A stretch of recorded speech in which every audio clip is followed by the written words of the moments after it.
Hello, good morning students. आपका next topic है बेटा, जो हम निम्स मार्केट कर रहे थे। निम्स मार्केट में हम इंटरमीडिएटर्स को कर रहे थे, तो उसमें हमारे लास्ट के 2 इंटरमीडिएटर्स रह गए। एक ब्रोकर टू इशू रह चुका है आपका, और एक आपका पोर्टफोलियो कंसल्टेंट। ये 2 टॉपिक हैं जिनको आज हम इन वीडियोज़ में कवर कर लेंगे, ठीक है। तो फर्स्ट हम करते हैं brokers to the issue. Brokers कौन होते हैं? ब्रोकर्स होते हैं जो आपकी स्टॉक मार्केट और आपकी जो कंपनी होती है, या ये लगा लो जो स्टॉक मार्केट है और जो आपके कस्टमर्स हैं, जो आपके शेयर होल्डर रहते हैं, उनके बीच में जो पर्सन सेल और परचेज़ का काम करता है, जो डीलिंग का काम करता है, उसको बोला जाता है ब्रोकर, ठीक है। अब अकॉर्डिंग टू बुक वो क्या लिखता है? वो कहता है stock brokers are the member of the stock exchange. जितने भी स्टॉक ब्रोकर्स होते हैं वो ऑथराइज होते हैं, वो सेबी के थ्रू रजिस्टर्ड होते हैं, और वो स्टॉक एक्सचेंज के थ्रू भी सर्टिफाइड होते हैं, ठीक है। These persons are who buy, sell, deal in the process subscription from the prospective investor spread over large area। ये बहुत बड़े एरिया में फैले होते हैं, 1-2 ब्रोकर नहीं होता है, काफ़ी सारे ब्रोकर्स होते हैं। और इनका मेनली काम क्या होता है? जो आपकी सिक्योरिटीज़ होती हैं, जो आपकी शेयर मार्केट के अंदर जो आपके शेयर्स होते हैं, डिबेंचर्स होते हैं, उनकी सेल और परचेज़ का काम ये करता है। For the issue of the securities in the public and a company can appoint in many brokers its। वो कहते हैं एक कंपनी बहुत सारे, सिंगल ये नहीं कि एक कंपनी सिर्फ एक ही ब्रोकर अपॉइंट कर सकती है, एक कंपनी एक से ज़्यादा ब्रोकर्स को भी अपॉइंट कर सकती है। Member of the stock exchange are taken the prior approval for the respective. जितने भी आपके मेंबर्स होते हैं स्टॉक एक्सचेंज के, उनको एज अ ब्रोकर का काम करने के लिए उनको पहले स्टॉक एक्सचेंज में अपने आप को रजिस्टर्ड करवाना पड़ता है, उनको एक सर्टिफिकेट इशू किया जाता है एज अ ब्रोकर का। And the broker rate applicable to all type of public issue is fixed in 1.5%। Brokers का जो कमीशन होता है वो फिक्स किया गया है 1.5, ठीक है। उसके बाद वो कहता था maximum rate of the broker on a private placement of the capital is 0.5। जो प्राइवेटली काम करते हैं, जो स्टॉक एक्सचेंज के अंडर जो रजिस्टर्ड नहीं होते, या जो आपकी मार्केट में रजिस्टर्ड नहीं होते हैं स्टॉक एक्सचेंज में या सेबी में, उनको सिर्फ 5.5% तक ही कमीशन दिया जाता है। Brokers will not be allowed to respects of the promoters quota including the security subscription by the director, these friends and employees. कहता है ब्रोकर को जो होता है वो अलाउ नहीं होता कि जितना भी उनको ब्रोकेज जो है, मीन उनको कमीशन जो दिया जाता है इन लोगों से छोड़कर। मीन मान लो आपको ये कहा जाए कि आपने चीज़ें बेचनी है, लेकिन आप अपने फ्रेंड्स को नहीं बेचेंगे, आप अपने एम्प्लॉइज़ को नहीं बेचेंगे, आप अपने डायरेक्टर्स को नहीं बेचेंगे, और यहाँ तक कि जो आपके प्रमोटर्स होते हैं उनको भी नहीं बेचेंगे। उनसे अलग जो बाकी के मेंबर्स बच जाते हैं, उनको आप अपनी सिक्योरिटीज़, अपने शेयर्स वगैरह को सेल कर सकते हैं। तो जब वो उनको सेल करते हैं तो उसी सेल पर ही उनको कमीशन दिया जाता है, ठीक है।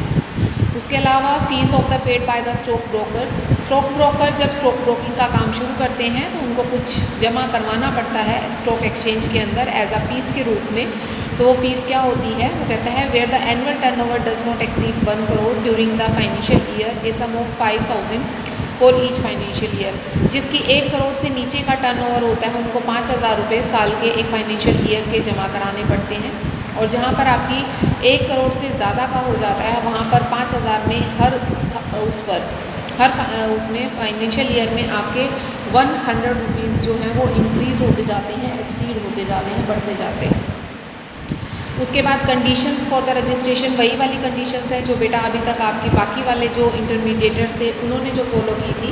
फिर भी एक बार मैं आपको बता देती हूँ। द स्टॉक ब्रोकर्स जो होते हैं hold the membership of any stock exchange. उनको स्टॉक एक्सचेंज में मेंबरशिप लेना ज़रूरी है। दे शैल अबाइड द रूल्स रेगुलेशन। जितने भी रूल्स रेगुलेशंस होते हैं स्टॉक एक्सचेंज के, उनको फॉलो करना ज़रूरी होता है। स्टॉक ब्रोकर जो होते हैं वो किसी भी तरीके का कोई भी जो चेंज वगैरह होता है उसको एक्सेप्टेबल होने चाहिए, उनके ऊपर उनका कोई भी कमेंट नहीं होना चाहिए।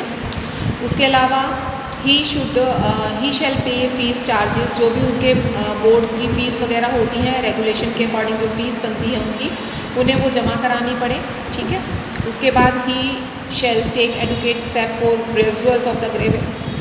अगर कहीं कोई लड़ाई झगड़ा होता है, कोई ग्रेवेंस हो रही है, कोई झगड़ा है जिसकी वजह से कोई विवाद हो गया है, और विवाद को अगर वो निपटाने में आपकी हेल्प करें। He shall at all time abide by the code of conduct. वो किसी भी तरीके से कोर्ट के थ्रू किसी भी कंडक्ट में नहीं होना चाहिए, मीन उस पर कोई भी धारा या कोई भी केस ना लगा हो। And he shall at the time maintain the minimum net worth. उसके पास वो मिनिमम नेटवर्थ जो कि उसने 1 करोड़ से कम और 1 करोड़ से ज़्यादा दोनों कंडीशंस बताई हैं उतनी होनी ज़रूरी है। उसके बाद नेक्स्ट आता है fees to be paid by the sub broker. आप एक ब्रोकर से अलग एक सब ब्रोकर को भी अपॉइंट कर सकते हैं। और सब ब्रोकर का क्या होता है, वो कहता है where the sub broker was granted certificate of registration before August 1 2006। जो सब ब्रोकर है उसका जो जनरेशन मीन वो पैदा ही आपका 1 अगस्त 2006 को हुआ, उससे पहले कोई सब ब्रोकर नहीं होता था। उससे पहले एक ब्रोकर होता था, सिर्फ उसी के थ्रू सारे काम किए जाते थे। तो कहता है ही shall pay the sum of 10,000 rupees for the block of 5 financial year. 5 financial year में उसको 10,000 रुपये एज अ फीस जो है, एज अ रुपीज़ फीस जो है वो सबमिट करनी ज़रूरी है। और जैसे ही 5 साल पूरे हो जाते हैं तो उसके बाद उसको 5,000 रुपये फॉर एवरी सब्सक्राइब्ड ब्लॉक जो है उसको 5 फाइनेंशियल ईयर में जमा करानी ज़रूरी है।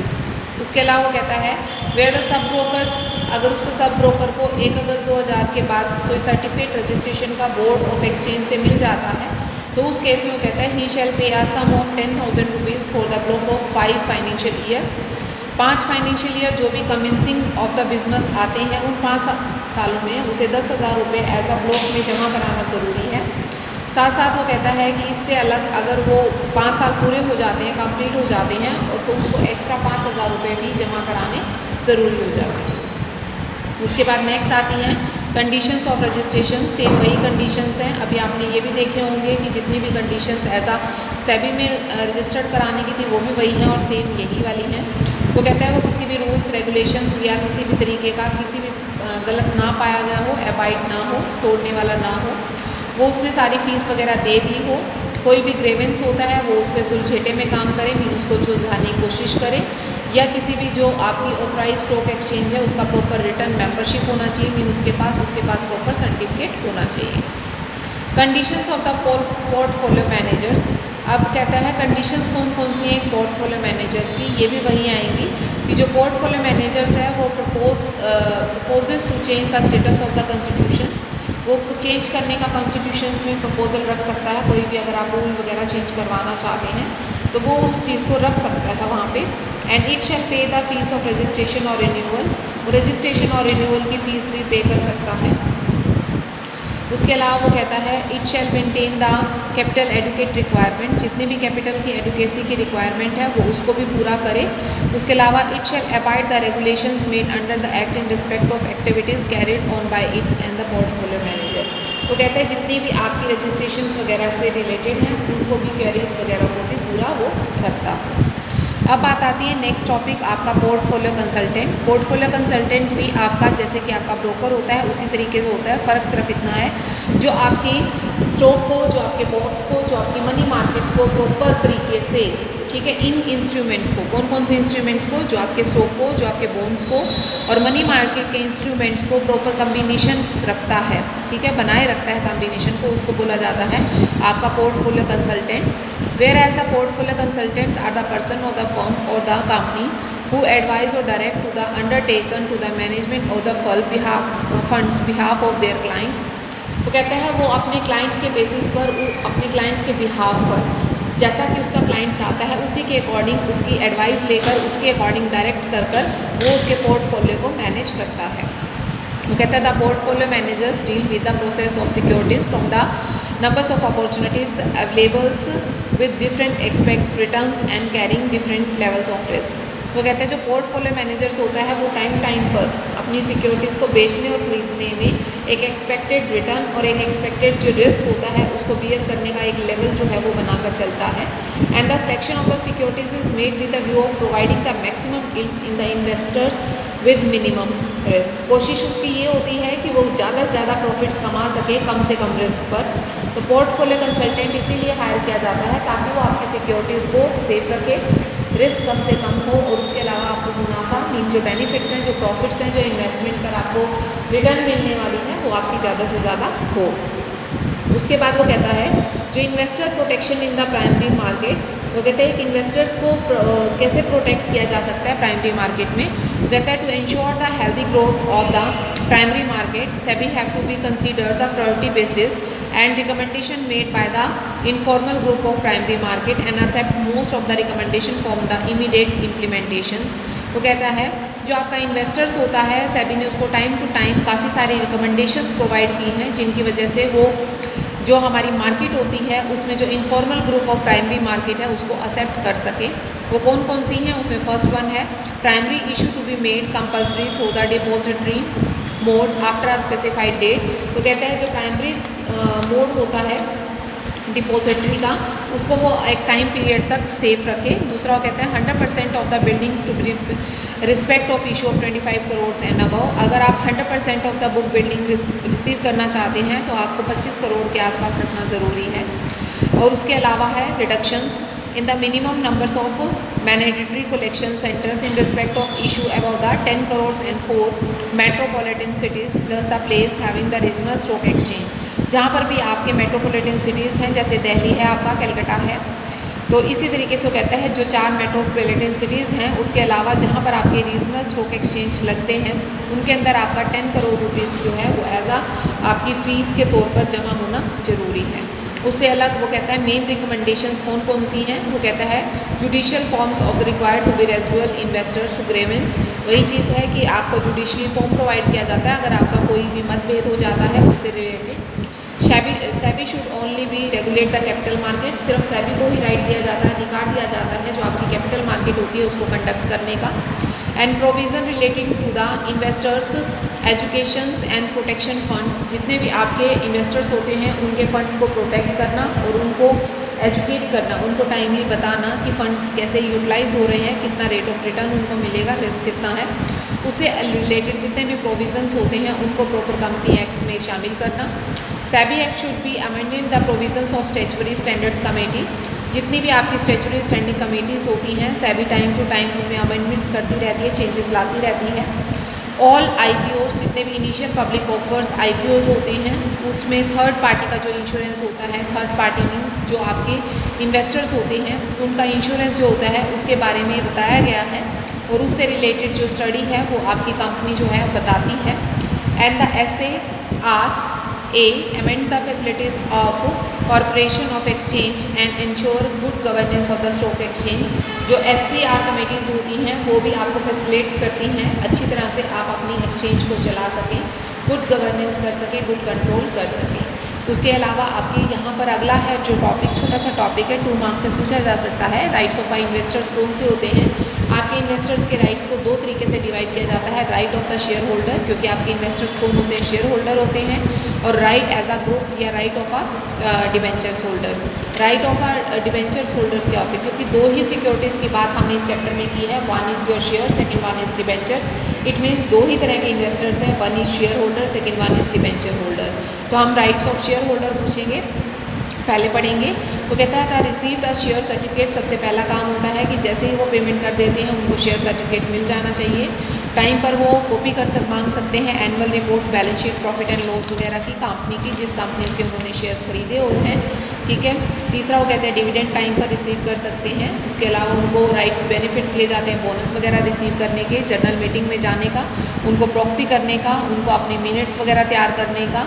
उसके अलावा वो कंपनीज लॉ में कॉल कर सकते हैं और आपकी जो बोर्ड मीटिंग्स वगैरह होती हैं, journal meeting, annual journal meetings होती हैं, उनको भी वो डायरेक्टली कॉल कर सकते हैं। उसके अलावा विंडो ऑफ द कंपनी कर सकते हैं या रेजुअल्स वगैरह का प्रॉपर प्रोसीजर मांग सकते हैं। उसके अलावा अगर ग्रुप्स में हैं तो राइट्स ऑफ द ग्रुप्स कौन से होते हैं? वो कहता है डिमांड्स ऑफ द पोल कर सकते हैं, दोबारा से वोटिंग करवाई जा सकती है।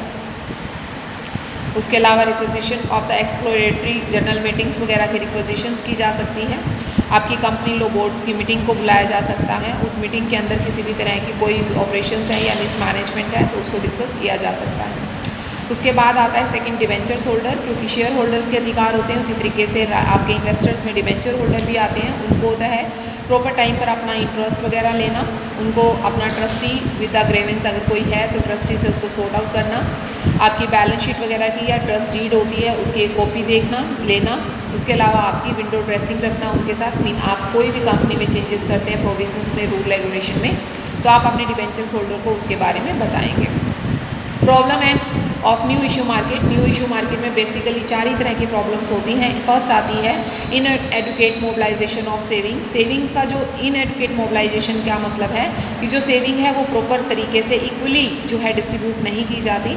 जो सेविंग्स है उसको एक तरीके से या तो आपके जो अमीर लोग होते हैं उन्हीं के पास स्टोर रह जाती है, या गरीब लोग मीन ऐसा नहीं होता कि वो इक्वल डिस्ट्रीब्यूशन किया जाए, जिसकी वजह से काफ़ी जो है इनइक्वलिटी होती है सेविंग के अंदर। दूसरा कहता है under development of merchant bankers, जो बेसिकली आपके मर्चेंट बैंकर जो हमने सबसे पहले पढ़ा था उनकी भी डेवलपमेंट नहीं हो रही है, क्योंकि होलसेल मार्केट की अगर बात करें तो उसमें सबसे ज़्यादा पार्टिसिपेटिंग रोल जो होता है वो मर्चेंट बैंकर का होता है। लेकिन जो मर्चेंट बैंकर्स है उसको पूरी तरह से फैसिलिटीज़ नहीं दी गई हैं और ना ही कोई अभी उनका कहीं पर भी ग्रोथ हो पा रही है, जिसकी वजह से काफ़ी प्रॉब्लम्स आ रही हैं। इसी वजह से वो कहता है कि सेबी को इस तरह के कई एक्शंस लेने चाहिए जिससे कि मर्चेंट बैंकर्स जो हैं वो पूरा तरह से डेवलप हो सकें। तीसरा आता है डाइवर्जेंस ऑफ द फंड्स जो होते हैं, जैसे कि इन्वेस्टर्स अपना पैसा लगाते हैं, कंपनीज उन फंड्स को अच्छी तरह से यूटिलाइज़ नहीं कर पाती, जिसकी वजह से जो फंड्स होते हैं वो प्रॉपर मार्केट में अच्छा ग्रोथ नहीं दे पाते और जो कंपनीज़ है उसके प्रॉफिट्स नहीं बढ़ पाते, जिससे कि आपके शेयर होल्डर और डिबेंचर्स होल्डर एक रिस्क सिचुएशन को बियर कर सकते हैं।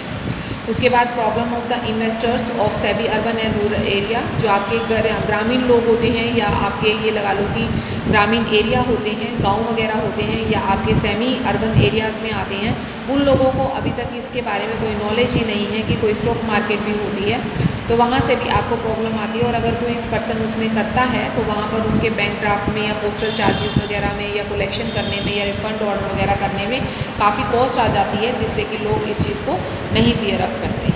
उसके बाद आपका लास्ट टॉपिक है बेटा, और ये सबका सम अप करके लिखा गया है, इसको आप पूरे चैप्टर पढ़ेंगे तो आपको ये सम अलग से करने की ज़रूरत नहीं है, उसी में आप कर सकते हैं। वो कहता है recommendation of the committee on the fuller capital account convertibilities grow for committee 2। ये आपकी एक थारापुर कमेटी बनाई गई थी 2, और ये आपकी नेट पर भी बहुत अच्छी तरह से आपको एक्सप्लेन की होगी, ठीक है।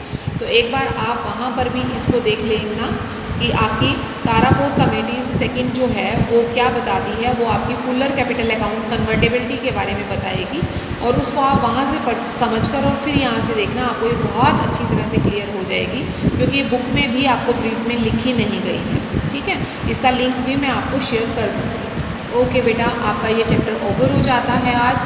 हम अब नेक्स्ट जो कमिंग वीक होगा मंडे से हम अपना नेक्स्ट चैप्टर स्टार्ट करेंगे।